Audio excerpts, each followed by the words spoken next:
Welcome, guys, to episode number 15 of the Building Thriving Lifestyles podcast.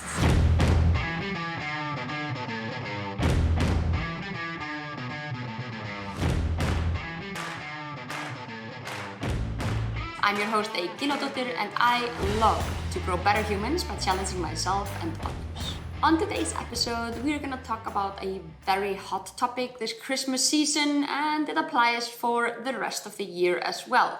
But as the Christmas season is rolling in, it couldn't be a better time to talk about the all or nothing dilemma than right now.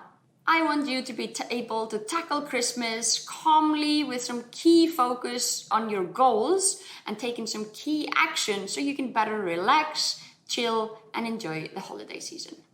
This podcast episode is brought to you by Touch. Touch is a very unique talent management agency based out of Dubai, but serves talents all around the world.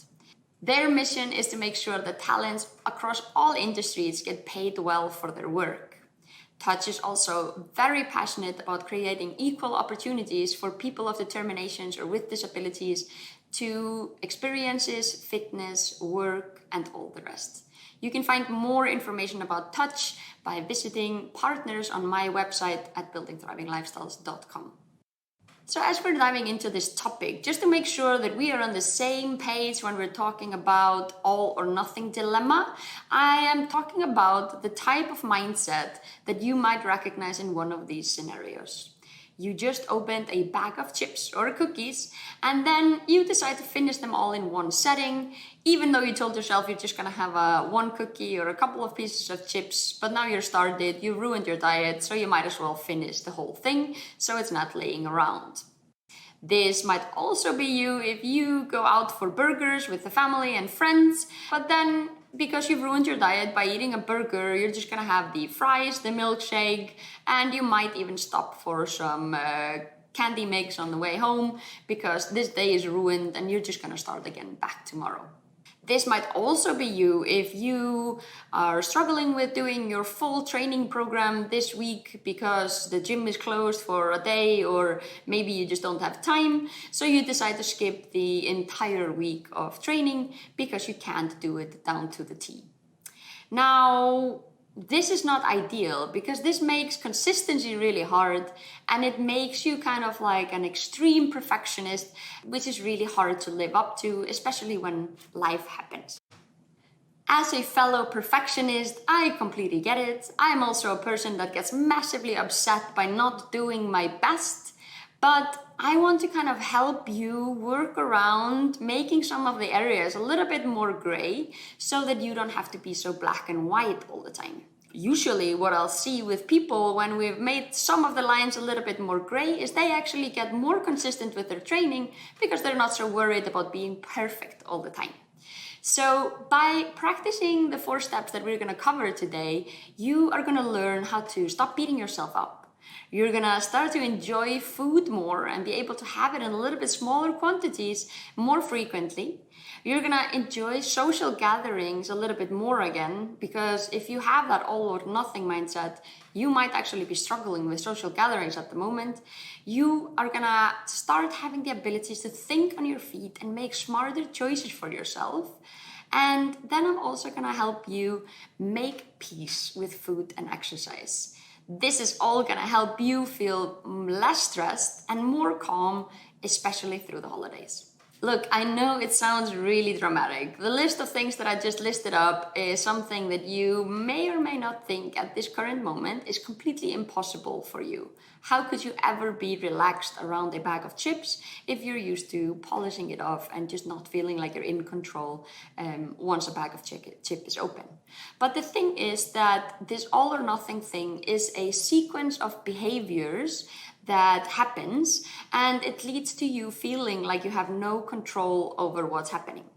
It's kind of like it comes out of nowhere. You find yourself in this situation and you have probably been in those situations before, but you feel like you have no control over what's going to happen next.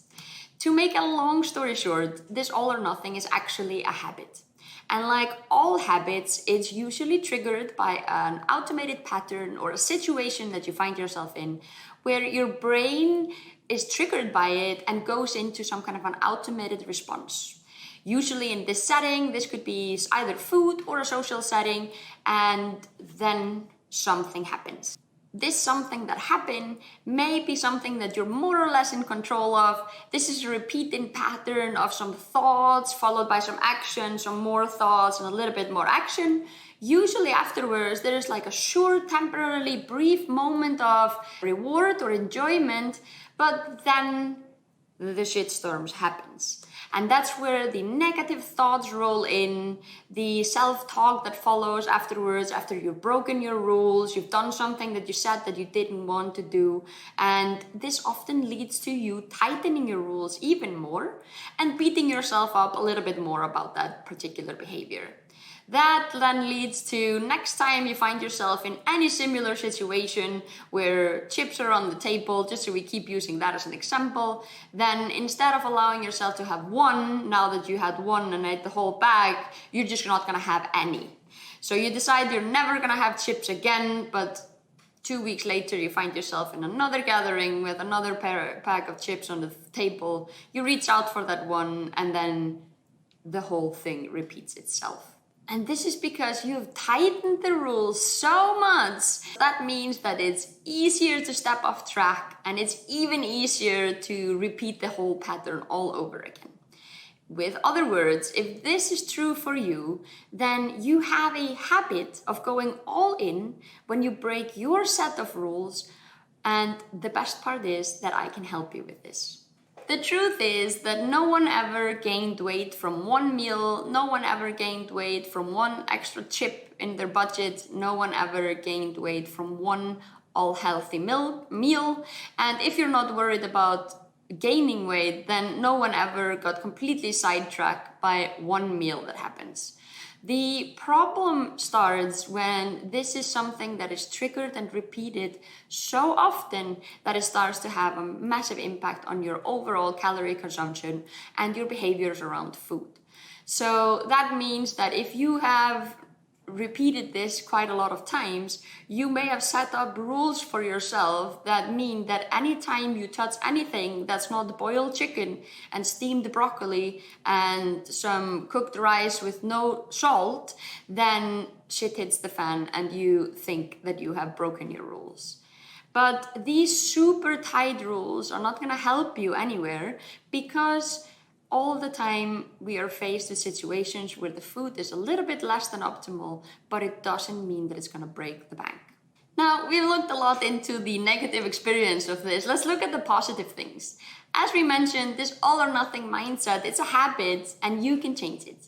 By becoming more aware of what situations and triggers and patterns you have, you can start to take back the control and start to turn this around for yourself.